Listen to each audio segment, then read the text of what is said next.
तो पेश करते हैं श्रीमद् भगवद गीता का एपिसोड 33 अध्याय 6 ध्यान योग आप सबके पसंदीदा यूट्यूब चैनल गीता ज्ञान के माध्यम से। श्रीमद् भगवद गीता के अध्याय 6 के श्लोक 35 में श्री भगवान कहते हैं, असंशयम महाबाहो मनः दुर्निग्रहम चलम अभ्यासेन तु कौन्तेय वैराग्येण च गृह्यते। भगवान श्री कृष्ण कहते हैं, निसंदेह चंचल मन को वश में करना अत्यंत कठिन है, किंतु उपयुक्त अभ्यास द्वारा और विरक्ति के द्वारा ऐसा संभव किया जा सकता है।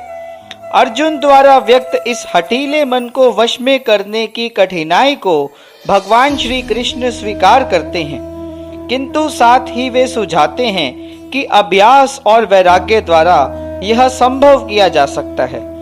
यह अभ्यास क्या है?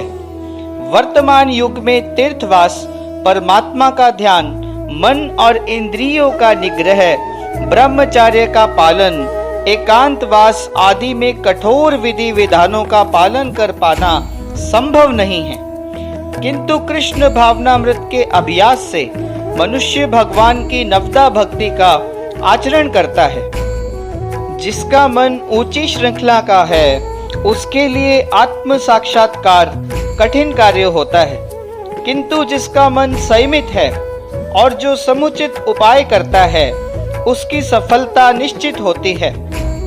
भगवान घोषणा करते हैं कि जो व्यक्ति अपने मन को भौतिक व्यापारों से अलग करके समुचित उपचार नहीं करता, उसे आत्म साक्षात्कार में शायद ही सफलता प्राप्त होती है।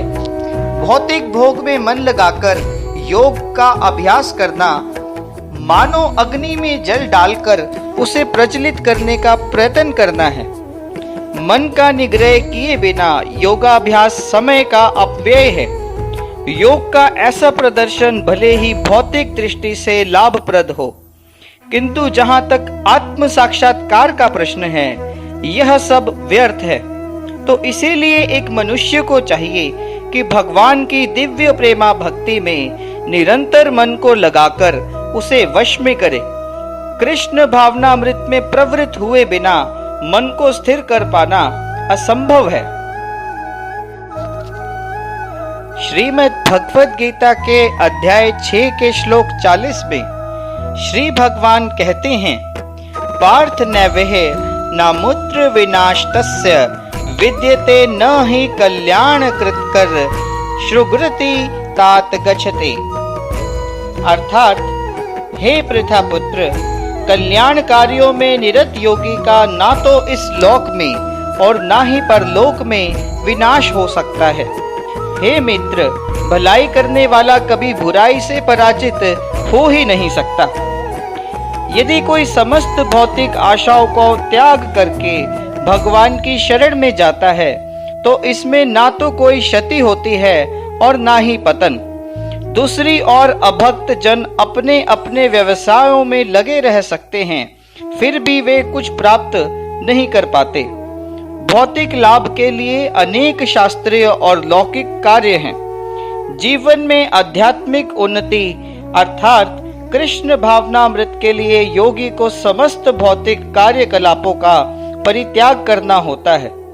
कोई यह तर्क कर सकता है कि यदि कृष्ण भावनामृत पूर्ण हो जाए तो इससे सर्वोच्च सिद्धि प्राप्त हो सकती है, किंतु यदि यह सिद्धि प्राप्त न हो पाई तो भौतिक और आध्यात्मिक दोनों दृष्टियों से मनुष्य को क्षति पहुंचती है। शास्त्रों का आदेश है कि यदि कोई स्वधर्म का आचरण नहीं करता तो उसे पाप फल भोगना पड़ता है। एक असफल योगी पवित्र आत्माओं के लोकों में अनेकानेक वर्षों तक भोग करने के बाद या तो सदाचारी पुरुषों के परिवार में या कि धनवानों के कुल में जन्म लेता है। असफल योगियों की दो श्रेणियां हैं। एक वे जो बहुत थोड़ी उन्नति के बाद ही भ्रष्ट होते हैं, दूसरे वो जो दीर्घ काल तक योगाभ्यास करने के बाद भ्रष्ट हो जाते हैं। जो योगी अल्पकालिक अभ्यास के बाद भ्रष्ट होता है, वह स्वर्ग लोक को जाता है। जहाँ केवल पुण्य आत्माओं को प्रविष्टि होने दिया जाता है, वहाँ पर दीर्घ काल तक रहने के बाद उसे दोबारा से इस लोक में भेज दिया जाता है, जिससे वह किसी सदाचारी ब्राह्मण वैष्णव के कुल में या धनवान वणिक के कुल में जन्म ले सके। योगाभ्यास का वास्तविक उद्देश्य कृष्ण भावनामृत की सर्वोच्च सिद्धि प्राप्त करना होता है। ऐसे असफल योगी ऐसे योगियों के कुल में जन्म लेता है जो अति बुद्धिमान है। निश्चय ही इस संसार में ऐसा जन्म दुर्लभ है। यहाँ पर योगियों के बुद्धिमान कुल में जन्म लेने की प्रशंसा की गई है, क्योंकि ऐसे कुल में उत्पन्न बालक को प्रारंभ से ही आध्यात्मिक प्रोत्साहन प्राप्त होता है। विशेष तौर पर आचार्यों या गोस्वामियों के कुल में ऐसी परिस्थिति है। एक योगी पुरुष तपस्वी से, ज्ञानी से और सकाम कर्मी से बढ़कर होता है। तो इसीलिए हे अर्जुन, तुम सभी प्रकार से योगी बनो। जब हम योग का नाम लेते हैं तो हम अपनी चेतना को परम सत्य के साथ जोड़ने की बात करते हैं। विविध अभ्यासकर्ता इस पद्धति को ग्रहण की गई विशेष विधि के अनुसार विभिन्न नामों से पुकारते हैं, और समस्त योगियों में से जो योगी अत्यंत श्रद्धा पूर्वक श्री भगवान परायण हैं, वह अपने अंतकरण में श्री भगवान के विषय में सोचते हैं और उनकी दिव्य प्रेमा भक्ति करते हैं। वह योग से परम अंत रूप में युक्त रहते हैं और सभी में सर्वोच्च होते हैं।